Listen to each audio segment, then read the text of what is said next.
So welcome, James and Andrew Daniel, who's your colourist that you work with on this project.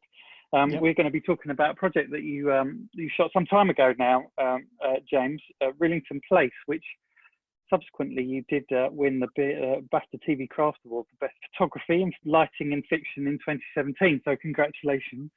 Thank you very much. Team effort. I mean, it really was, from what I didn't see it go out at the time, unfortunately, but what I have seen of it is, I mean, it's an astonishing piece of work, and you deserve everything for that. I mean, it's a slow burn horror film, isn't it? But played out over 3 episodes. It's terrifying and really quite beautiful. And somebody wrote about it, despite the reality-based subject matter, this is not an exploitational series. Viewers seeking violence and gore will be disappointed. For the rest of us, it's a study of evil, its existence, its manifestation, and its consequences for innocent and guilty alike. Superbly filmed, with a first-rate cast, Roth's restrained delivery of a seemingly innocuous man who contains a monster will make your blood run cold. Yeah. Which kind of sums it up, I think. Yeah. Sounds about right. So fantastic work there. I mean, it really is a very beautiful piece. You worked with Craig Viveros, I think, is that right? Correct, yeah. And you'd worked with Craig on a bunch of stuff over a good few years. I wondered how did it come up for you, the project, and how early were you involved? Sure. Well, Craig and I actually met at film school, and he was a friend of one of the other students. So he never actually attended the film school, but naturally, you know, we all kind of crew on each other's pictures, and he was showing you know, this sort of supreme interest in movie making and directing, and he joined us as a very sort of junior member, essentially, and we really hit it off. He was asking a lot of questions and all this kind of stuff, and he sort of gravitated towards the camera, and you know, as a very sort of visual director. So he was sort of assisting me and things like that, and we came up together because at the time I wasn't a cameraman, so to speak. I was a student that was you know, focusing on cinematography. So, you know, even though I was the cameraman on that show, you know, we were kind of learning as we went on, and that was, you know, very early 2000, you know, 2003 or something like that. So, so yeah, we've been, you know, pretty much sort of best friends kind of ever since, and worked, sort of collaborated a lot together. You know, we did sort of countless shorts and a couple of features and a couple of TV shows and things like that. But strangely, this show, even though I suppose formally I came on afterwards, but Sharon Bloom, who was the producer on the show, she's unfortunately no longer with us. She passed away last year.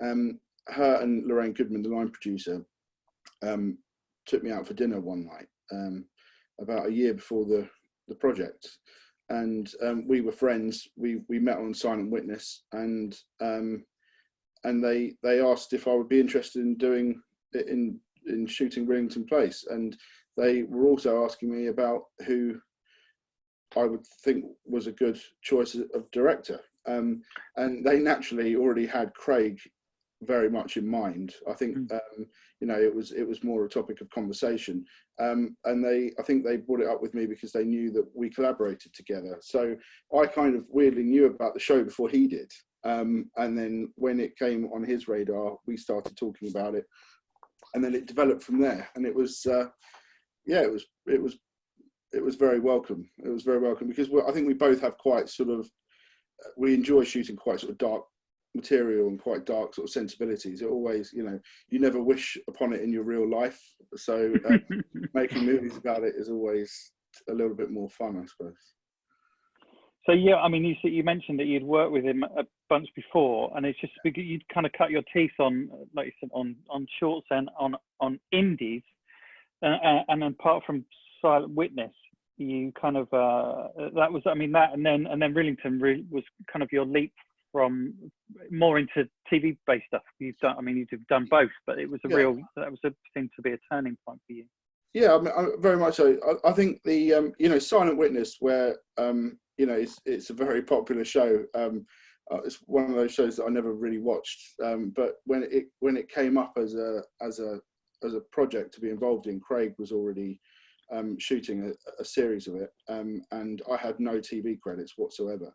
So so there was a bit of additional photography to do, and Craig got me in to shoot a bit of second unit on his episode, and he put me forward for the job originally, and I was essentially turned down by the Beat, because they said that he's just done short films, and he's done a couple of you know, real indie low budget things, and which I totally respect that decision.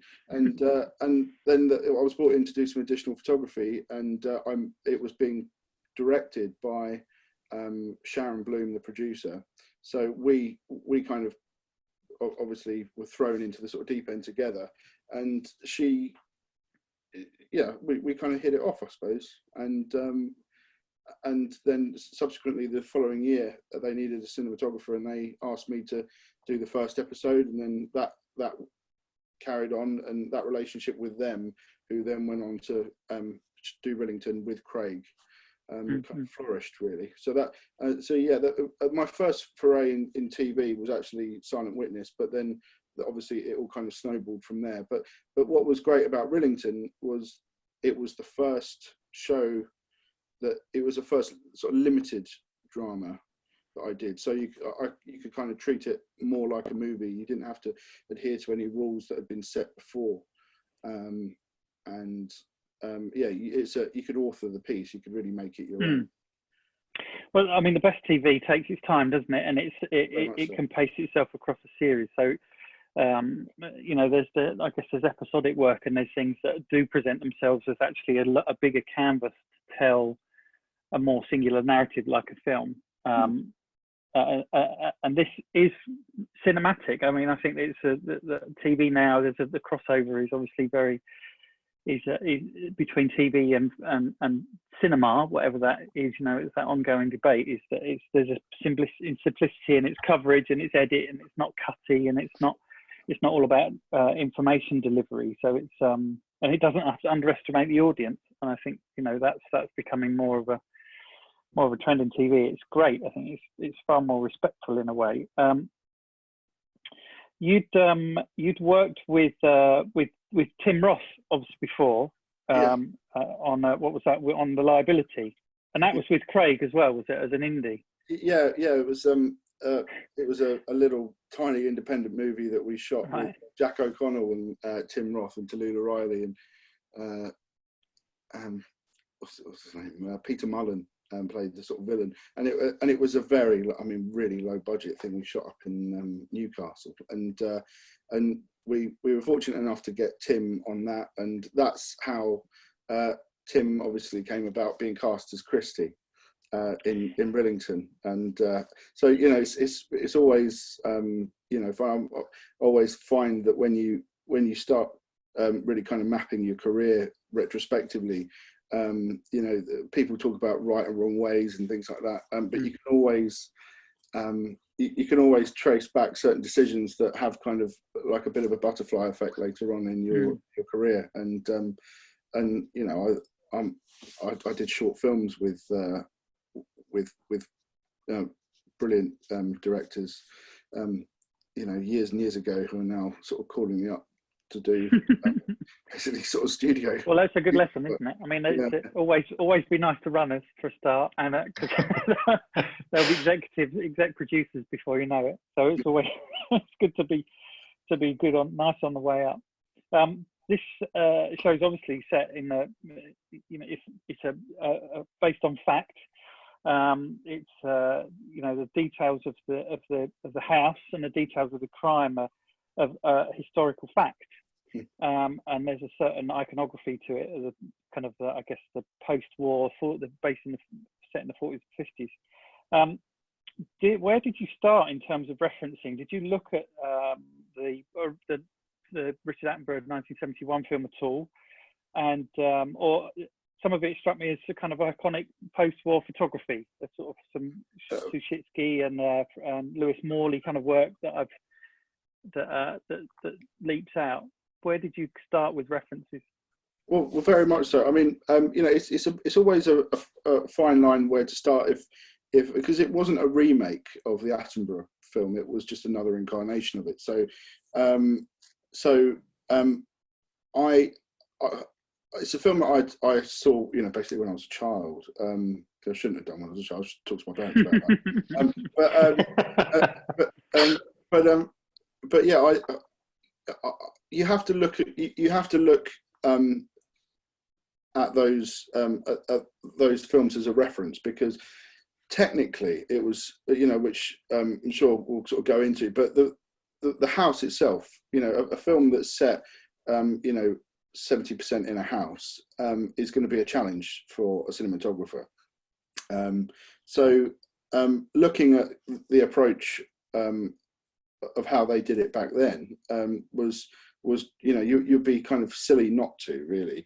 I started watching it in prep just purely for that reason, but I didn't want to draw upon it aesthetically. I wanted this to be, you know, our own piece. And yes, we did, obviously, you know, period is another funny one, because I've shot a lot of period drama to date, and you kind of get to that point where it all kind of starts looking a bit the same, and we wanted to give it a look, but not be too, you know, we didn't want it to be style over substance, didn't want it to be distracting for the audience. So yeah, you know, I worked with Andrew about developing that. We wanted a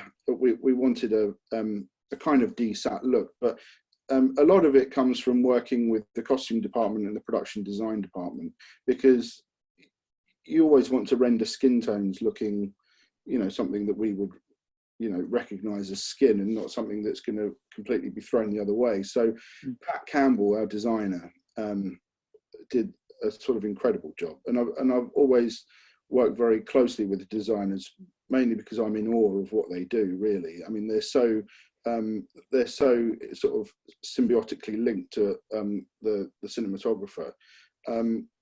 Well, they're the ones creating the universe that we get to roam around in and take pictures of. So, well, of course, yeah.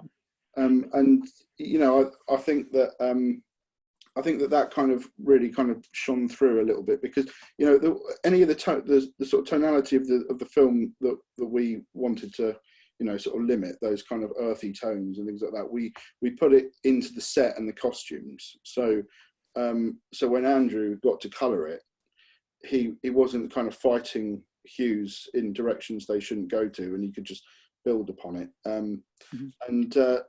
And yeah, I mean, it was kind of before the day. I don't know if it was before the days of live grade, but I think at that time and on this budget, I think live grade was kind of out of our price range, so to speak. So Ian Thompson, my DIT, and I basically worked with a bit of on-set, just worked for the dailies, really. But yeah, I mean, the inspiration-wise, yeah, looking at photographs of that period and trying to give the audience, you know, when they start to watch the piece, you automatically feel like you are in a certain era. It's not something that we actually recognise. Yeah. Well, I mean, the production design is astonishing, and so you were obviously in on that very early, in terms of, you know, all the rooms are very dark, and you know, there's lots of opportunity for side light, a high key, and so that, I mean, like you say, working with production design is critical. I mean, so how much of it was constructed, and how much of it was location? So I would say 85% of the production was built. We shot, for tax reasons, we shot in Scotland. Doubling up, and the West End of Glasgow doubled up as the West End of London, essentially, right. Because it had kind of similar architecture, and and we found a little BBC studio in Dumbarton, which is basically mainly used for soaps. They've got this show up there called River City, which I'd never heard of before, and it's basically this kind of Scottish equivalent of EastEnders, essentially. And everyone that works in that studio is working on that production. So we came along as BBC Studios, you know, a new drama coming in, and caused a bit of a kind of an uproar, essentially. And they've got a backlot there where they've got a street built. So we built our street to the complete shock and horror of the cast and crew on River City. We had to build it in their car park because they had a working backlot. So they all had to park somewhere else for however long it took to build the set and shoot it. And unfortunately, because of the orientation of the car park, Pat and I sat down and we tried to fit this kind of square peg into a round hole, and it would only fit one way because the Rillington Place as a street has actually got a dead end to it, and then there was a factory on the other side, and at the other end of the street there was a T-junction, and we had to feature that T-junction because of just general traffic and you know, entrances and exits for scenes onto the set. So it had to fit in this orientation, and it was north facing. So we were completely butchered by the sun. So if Rillington Place, our hero front door, is there, the sun is basically front lit all day, and or backlit depending on which way you look. But your hero angle, which I always try when it comes to doing sun paths, I always talk to the designer in the locations department about trying to orientate it to favour, you know, for lighting, essentially. So that was a bit of a killer. But we were shooting the sort of latter part of the year, or sorry, the early part of the year. Apologies. So I was preying on kind of low sun and also some cloud, but it was just the sunniest winter, and it was a nightmare. And it opened up this kind of can of worms of how to control the shadows, because we only had enough money to build the first floor of the street, and then obviously there's the floor on top, which they costed up, and I was kind of pulled into the producer's office and said this isn't going to happen. But my argument, the way I kind of won that argument, was by saying, well, if you've got sun that's streaming in, then that it would be, there'll be a shadow of that building on the street. So it physically won't work. It will look wrong, even if you CG in a building on top. And kind of blinded them with a sort of, you know, photography essentially, and sort of photometrics and all sorts of stuff. And they eventually caved in. And what we managed to achieve was building two sides of the street. The first floor, or the ground floor, apology, was all photorealistic and set, proper settage. And then the first floor on top was basically just photo backing. So it was, I think you've got a picture of it. I'm just through the magic of, let's see if we can, yeah. Let's see if we can make this work. I think I'm just going to go, here we go. So yeah, talk us through this one a little bit. Yeah, is this a good one, or should we find another one? It's a finished project. If you go to that still that was sent through yes, by one of my electricians. Yeah, here we go. This one. Yeah, exactly. So so basically, you can see that the first floor is very rudimentary. We put the window boxes in and the sills, so we could actually get a proper shadow for when you've got high sun and things like that. But what that basically gave us was a real shadow that was cast by the sun, but also for certain shots, maybe at night, we could get away with not enhancing it with visual effects. But we by printing it on photo backing, it gave the visual effects department something to kind of work with as a basis. So when they when they overlaid it with a 3D image, that it actually looked real, and you basically wouldn't question it. So if you actually go to that first initial photograph that you pulled up, that all the ground floors are all real, and everything above is just actually now you say that, you can see. I mean, it's but you wouldn't notice it, but there's a slight tonal difference. Exactly. There are some, there are some shots where they essentially wouldn't even pay for it to be done, so it was kind of done in camera. I mean, this is a 2D, not 2D, an SD image, so sure. It's a bit it's slightly pixelated, but well, yeah, this is not on purpose. You never know if you weren't looking at it, and it's got part of the sort of magic of what we do, which is quite fun. So speaking of tidy up, I mean, you obviously you come up with that solution for the top floor, and I mean, usually that set extension would be kind of green screen. I think having even a very basic beginning of something, at least they've got something to stick that to without having to completely render it from fresh. I guess that's the kind of thinking behind that. But in terms of distance work, so that stuff, say on that still, I'm guessing were the garages there, and then everything behind that that's paint, is it? Yeah. So the garage is real, and we put the corners in so we could take the camera left and right on the street and have a bit of shoot off. And then the background was basically just going off with the stills camera and then giving it to the VFX department, and then they comp it in. That shot doesn't move, does it? That one, but actually that one may not. But there's throughout the 3 episodes, there's many that do. Yeah.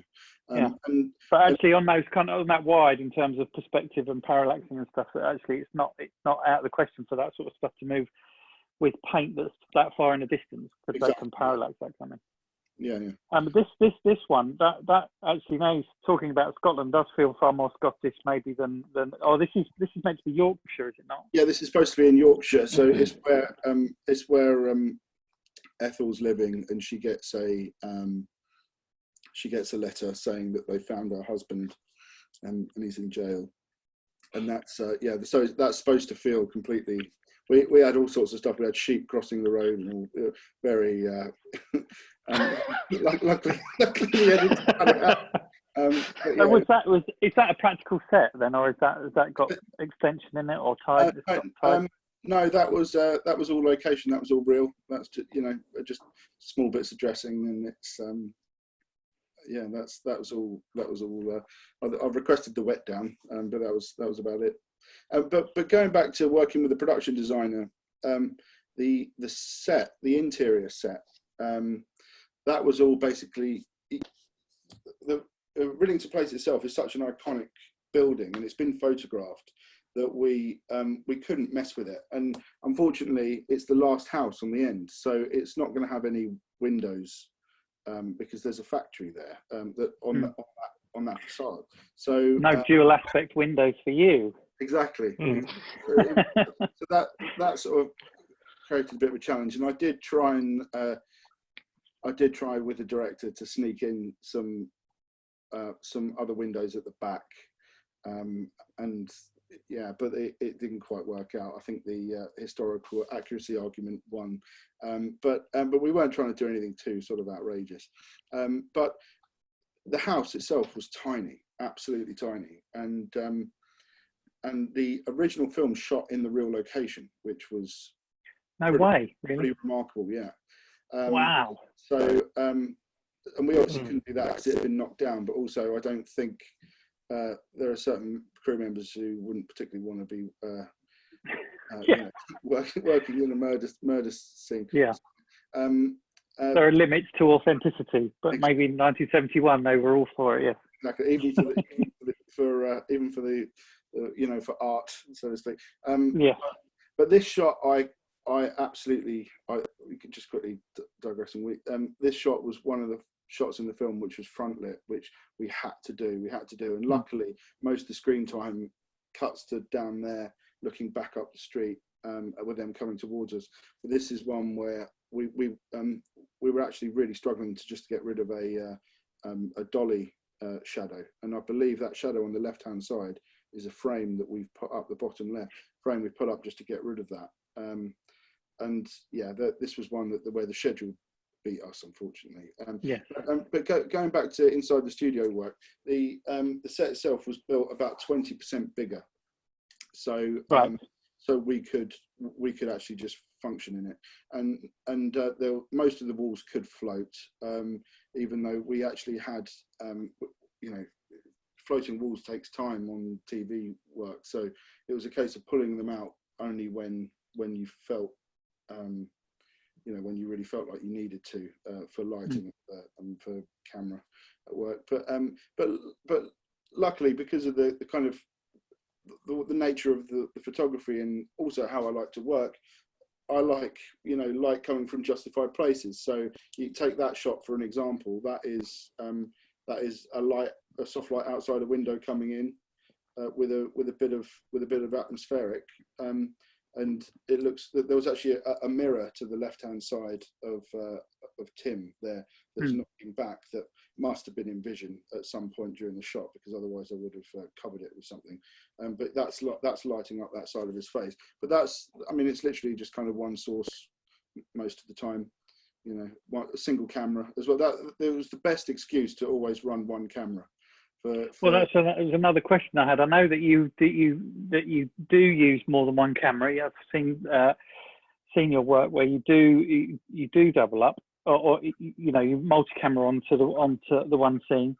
But this was single camera, was it? It feels like a very singular. It feels very studied and singular, and it doesn't feel, you know, again, going back to that, the kind of cinematic grammar of that, it doesn't feel like it's not super cutty, and it's not, you know, you're not forcing any dynamic onto it. It feels very studied, and that's part of the horror as well. I think is that it's you know, the menacing of it is not through multiple angles. Yeah, I mean, I like most cinematographers, you know, I like to work. I like to have a principal camera to kind of that you kind of paint around, so to speak, and then you place another camera in, and that, I mean, that's the way, at least for me, that, you know, I get the best results.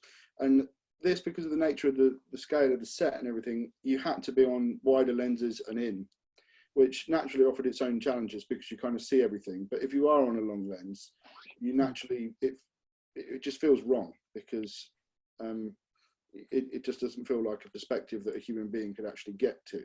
So, and not only that, you wanted to feel like you're very much in his space, in his head, in their conversation, and you're in, you know, part of the horror of it is that you want to feel like a fly on the wall in this, you know, in this whole situation. So, so yeah, the majority of the film was single camera, very occasionally, very occasionally two. Maybe we would get a B camera, kind of pre-rigging something if it's on another set or something like that.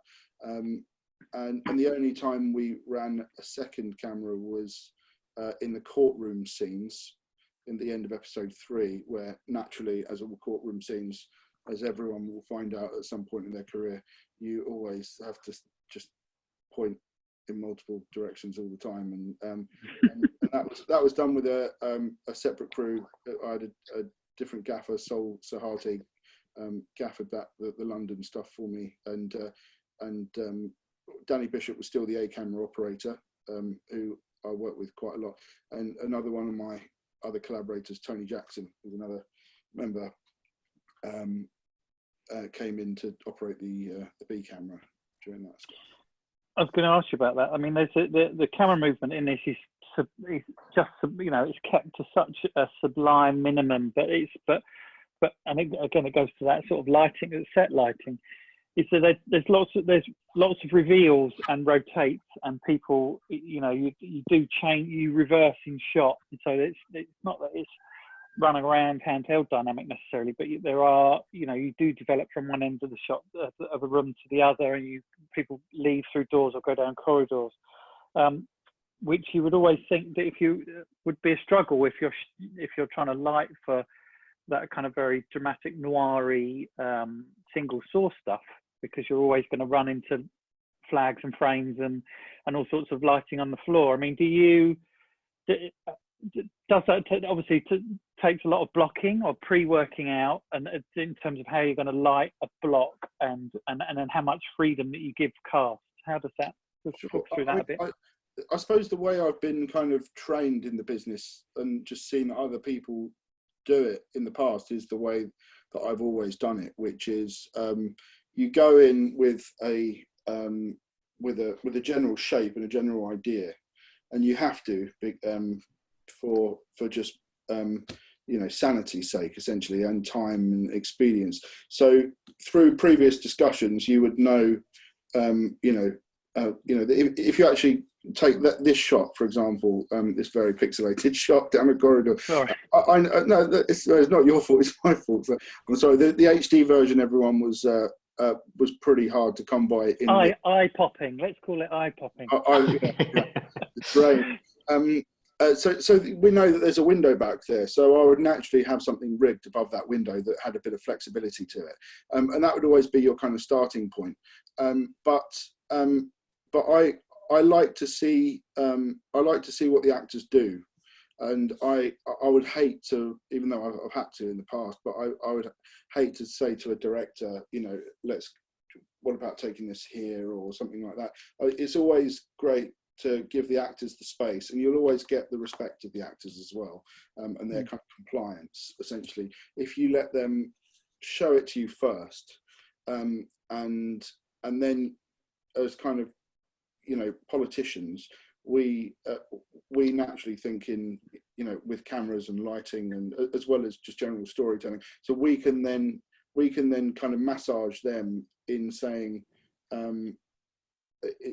where to go throughout the scene. It would be great if actually she could be on that side of the table opposed to the other side of the table. Would it, does that still work for you, that kind of thing? And sometimes it does, sometimes it doesn't, and you have to adjust accordingly. But I always go in with a plan, and I like to see what the artists are going to do, and then when they go off to get made up or whatever, or run their lines, then I kind of fine light. So and I would say the bigger rigs, some of the night exteriors traditionally that need a bit more, like that, for example, we know he's walking from number 10 we know he's walking from number 10 down out of Rillington Place, so he's walking in that direction, and I want smoke and a bit of a backlight. So yeah. In fact, this scene as an example, because this was set during the Blitz, this portion of the film, that London was supposed to be on complete blackout. Right. So, brilliant. Well, that bit of a script is always good to read, isn't it? Yeah, an absolute nightmare. One of those things that genuinely kept me awake at night. And you think, well, because not only was all the lampposts all blown out, but a lot of the all the house lights all had to be off as well. And it wasn't just a case of bordering up windows and things like that; they had to be off. So, so how do you light for pitch black? I mean, how do you do it? So, I mean, this is just an example, a bit of a backlight, and obviously you've got to give the impression of deep darkness, but obviously being able to see something. And this is where Andrew kind of would also come in. I'd kind of say to him, look, I'm going to basically push my exposure to right the way down here, but when we talk about rating the camera and any kind of show LUTs and things like that, we always slightly overexposed this the negs, so to speak, because we knew predominantly the go-to look was going to be sat down. So instead of losing details in the shadows, would try to maintain things throughout, really.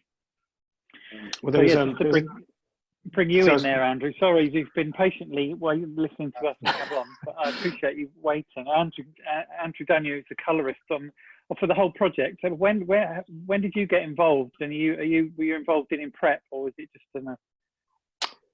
We had a few conversations, I think, quite early on, because there was a conversation it was a conversation, I think it was a fairly short conversation about it being on film on Super 16, I think. Is that right, James? Was it Super 16 or I can't remember?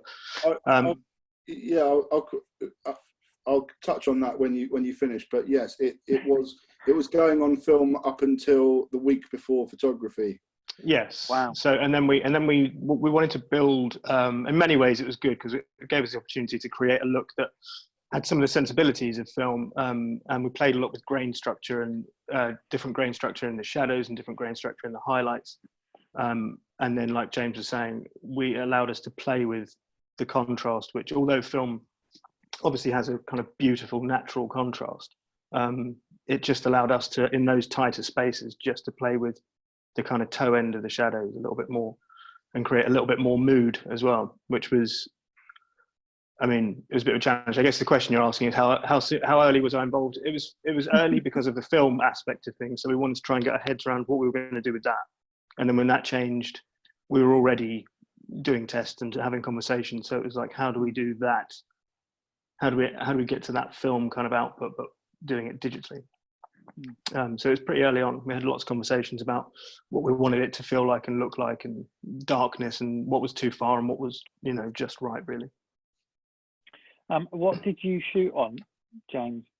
So it was shot on the Alexa, and the kind of show LUT that we found that kind of worked pretty much throughout was I like to kind of use one LUT essentially. When I kind of got introduced to the world of LUTs and embracing them, you can very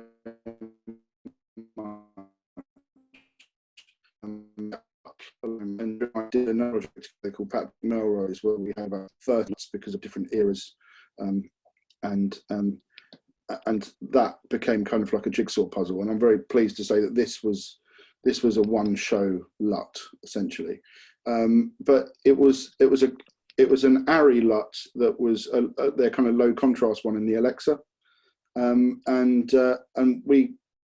it was Ian Thompson, my DIT, who basically just kind of I was explaining to him the look that I kind of wanted on set, and he did his magic on the camera, pressed all those buttons that I've no idea what they do, and then suddenly I saw something on the monitor that I could relate to, and that was kind of where we went. The other thing is we shot with rehoused Canon K35 lenses, and I'm so glad they were rehoused because we had some of them for the B camera set that were that basically would just you barely work with them. With pulling focus and iris and things like that, they just wouldn't respond to a quick focus pull.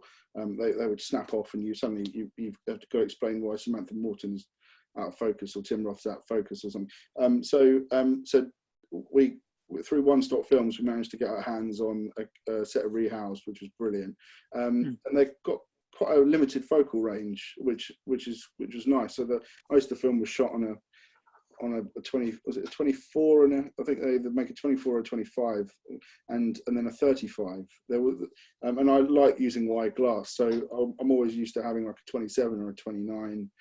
32 or something. So the majority of the film was shot on just two lenses, really, apart from the odd thing. But they're naturally quite flary and quite low contrast lenses, and we ended up shooting with a low contrast filter as well. And then when we ran into problems because some of the night work has a lot of highlights in shot, which is naturally, a very normal thing to want. We would have to pull the filter, and then Andrew would have to make note of what shot that was, and then Andrew would sort of fix it and make it not look like. So you had a low con LUT, a low con filter, and you were using smoke. And smoke, yes, of course, yeah. So that's quite a low con.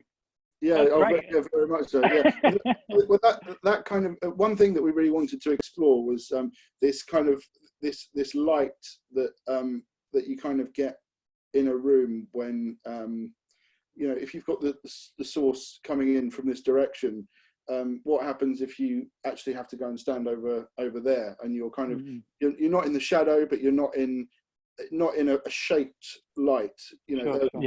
So I was looking a lot of Jeff Cronenworth sort of lighting, who does it very well.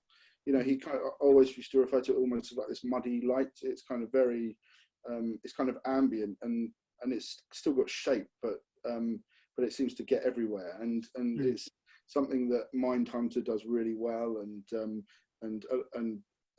you know, a Panic Room does very well. It's kind of got this this real this kind of level to it, the sort of work, and that's something we wanted to kind of play with. It didn't feel too lit, but I think I gave it a bit more shape than that, actually, because that just tends to be where my sensibilities go to. But that's what we wanted to feel. We wanted it to feel real and like you were in an old dusty room in West London somewhere.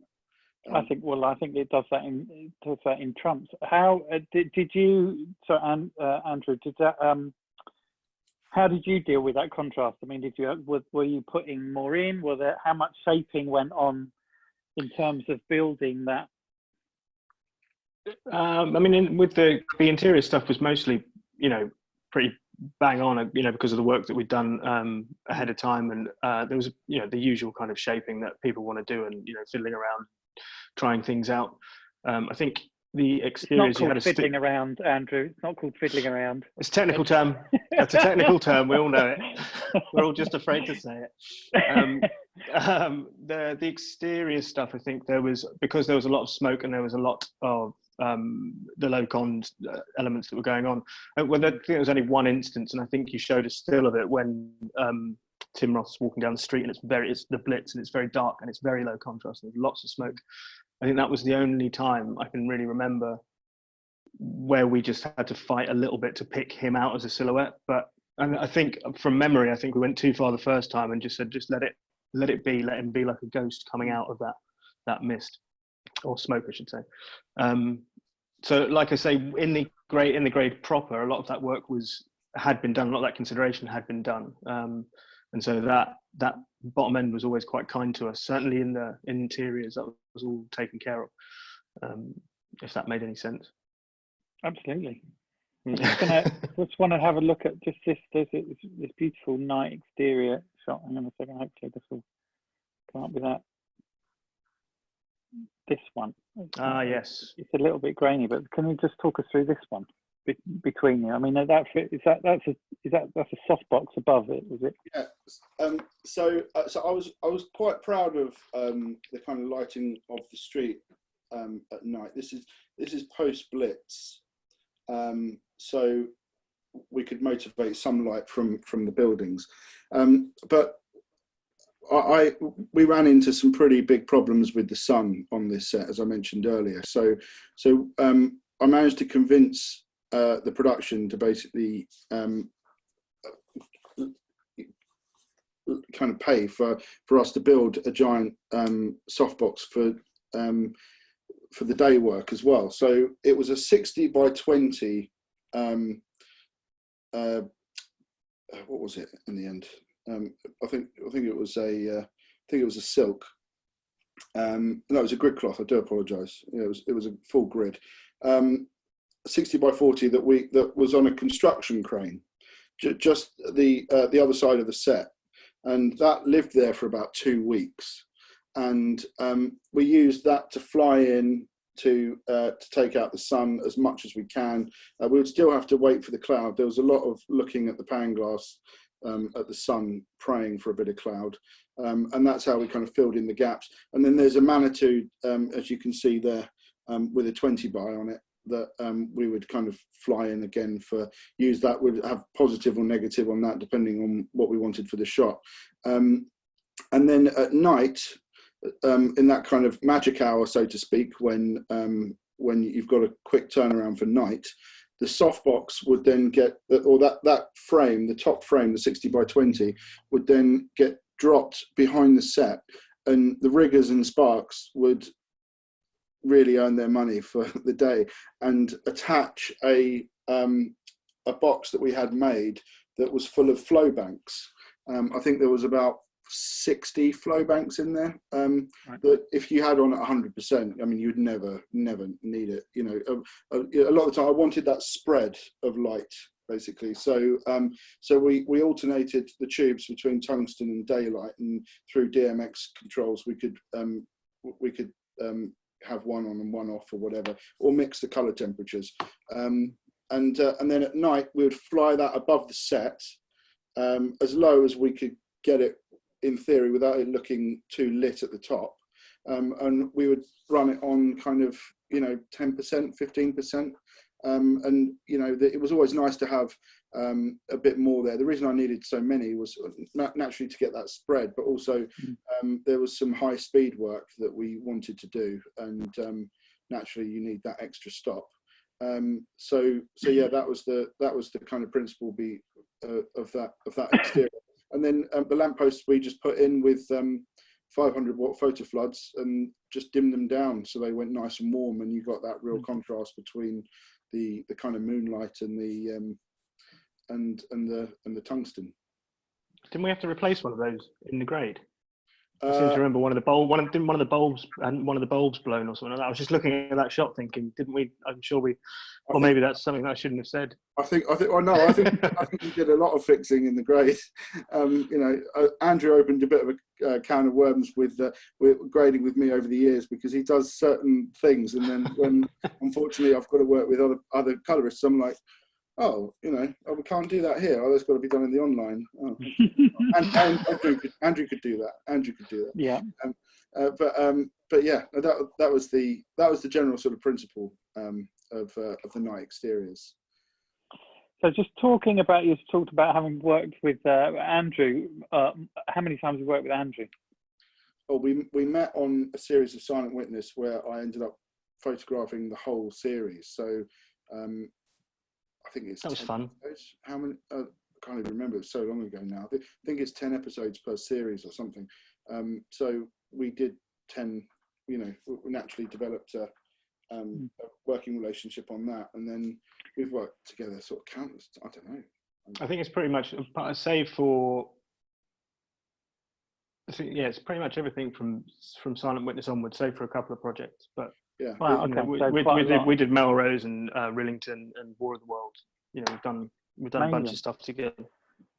So do you find, James, that actually Andrew as well, is that do you try and keep a team together? I mean, you mentioned Danny Bishop and even working with directors, I guess. But if you, does that help or hinder? I think it can only be a positive, really, if you've got to keep a gang together. I mean, who's your gaffer on Rillington, and had you worked with him before, and have you worked with him since?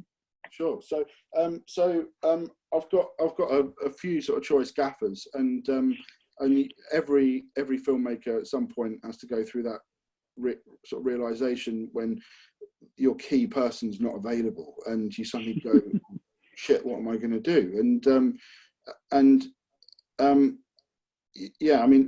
Talking about crew, I love keeping a family together. I mean, you're only as good as who you work with, in any aspect of filmmaking. And I'm one of these people that I will go after the best person for the job. And the reason you employ them is because they have a job to do, and instead of micromanaging absolutely every decision, let them do what they want to do. But also the fun happens when you get to also ask their suggestions as well, and you say, look, what do you think? And some of them work with DPs and directors or who basically just like to completely guide the ship in all aspects. But I like turning to my gaffer and saying, look, what do you think? What do you think should be out that window? I know my lamps because I came up through the lighting department. And exactly that, but they might bring something completely new to the table, and that's happened on so many occasions. And it's you constantly learn, and I think it's the best way to work, and it's by far the most fun. The most fun way to work. And exactly the same with an operator and working with Andrew. When I'm on set, I can have a shot in my head, and the director can have a shot in their head, and we might be stood there in the corner looking at something, and then I'm thinking, where's Danny going? That's Danny, and he's over there, and he'll say, oh, come and have a look at this, and I'll go, wow, that's brilliant. let's do that instead. And it's and it really is a team effort. You know, it really is a team effort. And exactly the same that comes with grading. You know, we've got our own language. You know, a sort of shorthand, Andrew and I, because you know, I know that he knows what I like, what I don't like, and to the point where I encourage Andrew to do a kind of pass himself. Obviously we'll have a conversation beforehand, but he does a pass, and then I kind of go away and come back and then look at it, and then together we work through it. And it never changes anything. It's just one pass and then it's just done. It never changes anything. Well, is that good or bad? I mean, it's just the fact that you he don't have to do any extra work, but you're doing all the work. Oh. Exactly. I just sit there and lunch in the background. Done that for a free the sweetest sushi is in a grade. Exactly. Yeah. It was the second or third time I'd shot in Scotland, and it was the biggest thing I'd shot in Scotland. So I went out to the BSC members and I said, who's recently worked up there? And Gavin Finney had just finished a show, and he recommended a gaffer called Arthur Donnelly, and his best boy Paul Bates, who together they're sort of magicians essentially, and they're pretty much one of the best in the sort of top two teams in Scotland, and I was lucky enough to get them. You know, they were had other jobs that were knocking on the door, and I kind of managed to convince them to join ours, and they were just magnificent. They were absolutely brilliant, and I thank Gavin for that hugely, because that recommendation was brilliant. And they're still, you know, dear friends. All the electricians that joined us were, you know, Mark Ritchie, who was the sort of charge hand electrician. You know, we had this wonderful setup on the studio where I would have the lighting desk and a 24-inch monitor set up. So because it was single camera, I couldn't be in there when we were filming because it was just so pokey, and you can't be dragging a big monitor around the set because for the same reason, you're just basically getting in the way. You're in an eye line, or you're in another room. So I had this little tent outside that had the lighting desk and a 24-inch monitor, and it was a kind of place to work, and it meant that I could have this sort of shorthand with the lighting desk operator who was directly next to me. So if we were lighting with all the practicals, I could say, I'll take that down 5%, 7%, you know, 10% or whatever, and all the lights outside the windows, and work in that respect. I've never worked that way since, I must admit, because it was you know, but it was kind of unique to this show, and I wouldn't want to work like that every day, because I don't want to be a hermit, so to speak. Well, that's fantastic. I mean, we could keep going, but I just want to jump to some questions. We've got a few questions in our little box that's popped up. One from lovely Nick Noland, BSC. It's just actually a question for both of you, actually, and Andrew, just more about the grain aspect in terms of the low contrast and any lifting you had to do in relation to broadcast compression, and was that ever an issue? Not too much. Well, basically, we started on film. I mean, obviously, the compression that I've got on my terrible SD stills was not intentional. It wasn't on purpose. Yeah, when it was broadcast, it looked far better than that. So we started on film, and we wanted a film. You know, we had already made the decision to shoot on film, on 35, and we had tested everything, tested all the sets, all the makeup, all the actors, everything, all the costumes. We were ready to go, and then there was someone at the BBC threw a book at us that was basically saying that. Oh, was this the whole 16mm grain structure? It's not acceptable. Yeah, it was a nightmare. They wanted to basically say. And this isn't me slagging off the BBC. This was, this was just the harsh reality of it.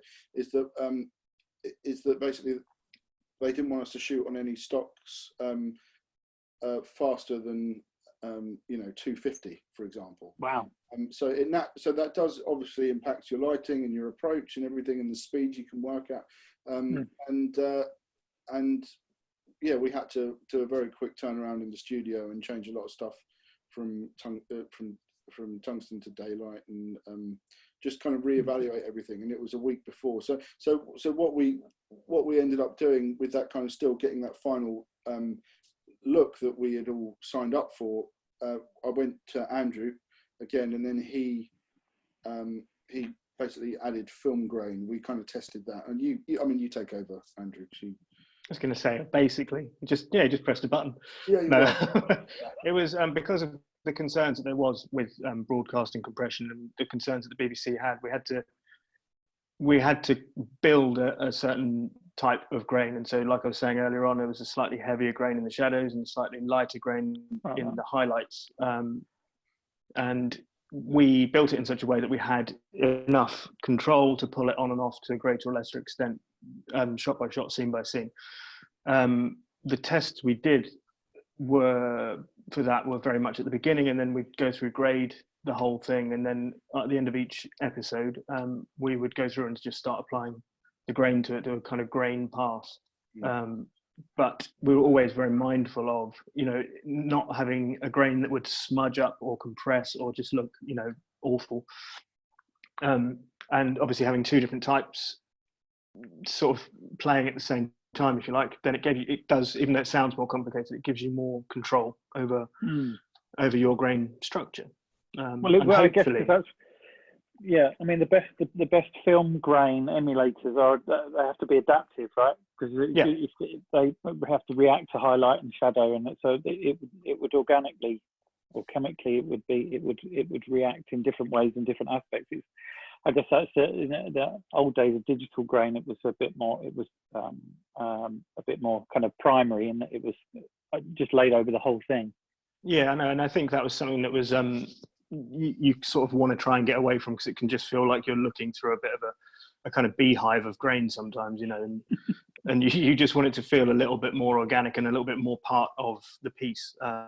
But equally, everything that James and I have done, and certainly with Silent Witness, because every one of those was a different look and a different story to be told, we would often play with different grain structures and some of those, and that's where we sort of developed this idea that from then on, everything we've done would be completely its own thing. And certainly everything I've done since then, every project, whether it's with James or anyone else, is very much like it's built from the ground up. It has to be, it was kind of a mentality that I learned through working with James.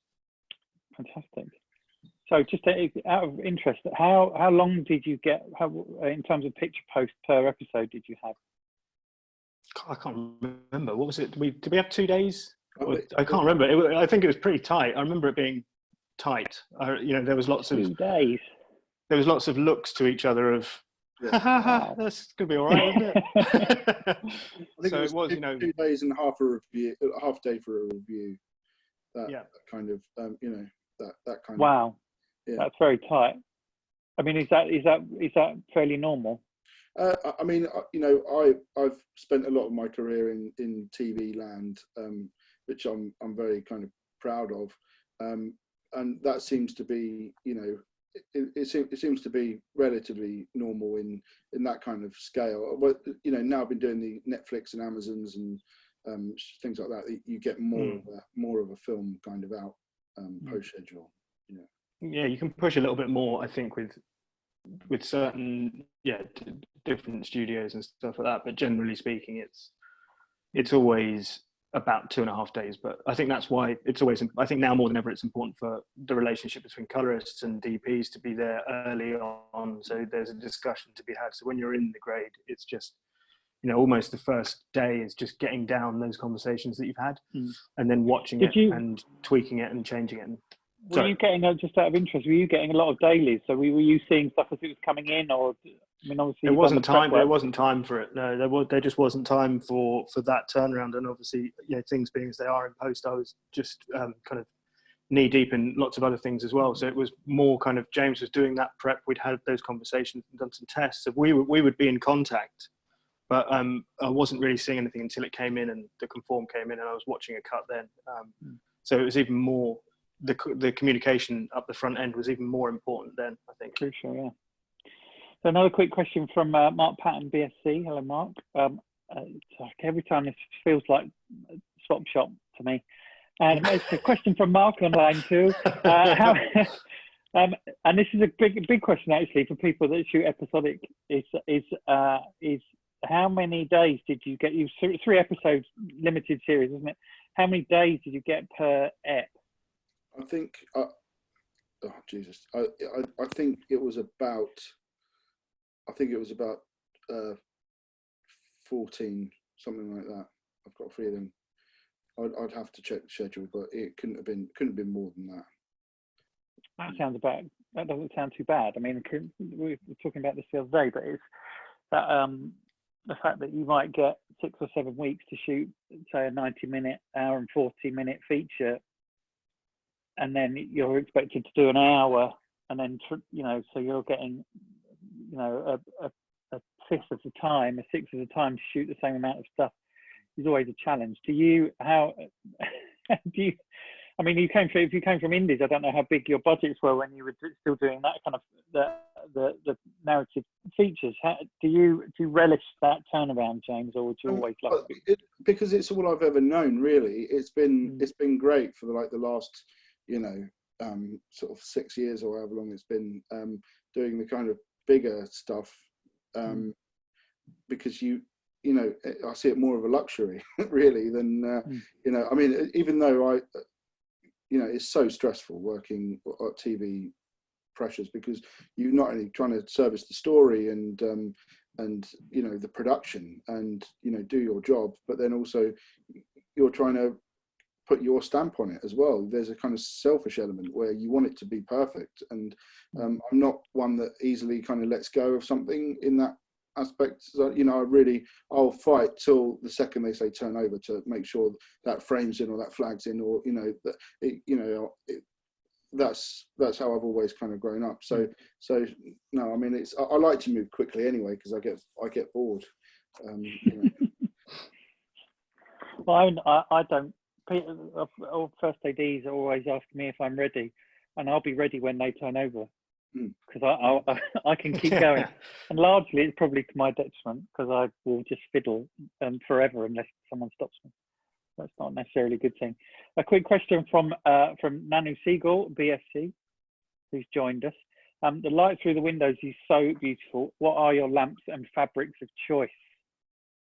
Well, it was actually Simon Dennis introduced me to Magic Cloth, which before this, which he mentioned at some event, I can't remember, and I didn't know what it was, and I said to my gaffer, get this thing called Magic Cloth, but it's basically like Lelux, it's shower curtain, which I've been using for years, and I like obviously whatever light is suitable for the scene or the film or whatever, or the location, but because London had to have a kind of smogginess to it, it had to look like it had just been blitzed the night before, so there's naturally a lot of atmosphere in the outside, so we always wanted to give the impression that there was clouds, there was atmosphere, and the light was soft, and so there would naturally be big sources. It's before LED was really as good as it is now. The LED lamps that we had were kind of smaller units on the floor. So I think we were using Image 80s, and I did have a lot of tungsten up in the ceiling at the beginning. Well, I say a lot. I think it was a T24 and 12 T12s, and we pulled them out, and we ended up going with a lot of Kino.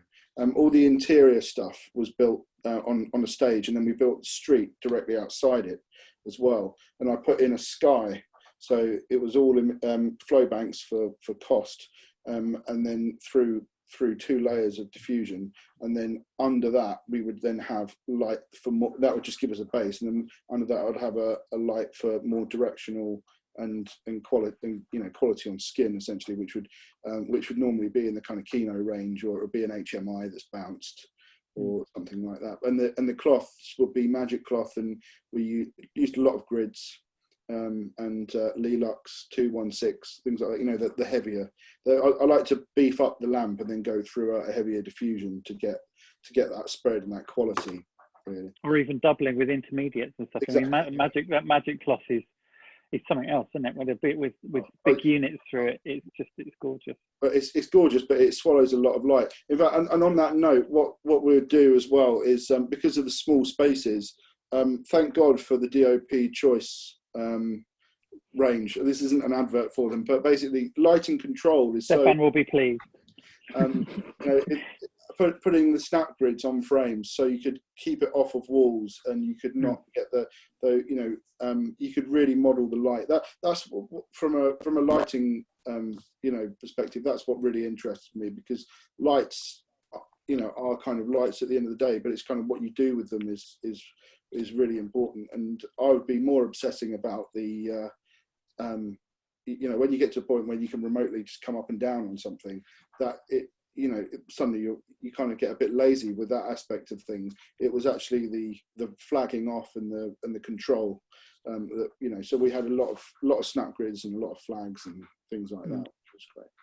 But then it doesn't go back to that sort of move, the way that the camera moved, and a lot of the and it's working quite wide, is that it didn't feel like that. It didn't feel like you had a lot of control devices on set, because it just all looked so wide and beautiful and natural.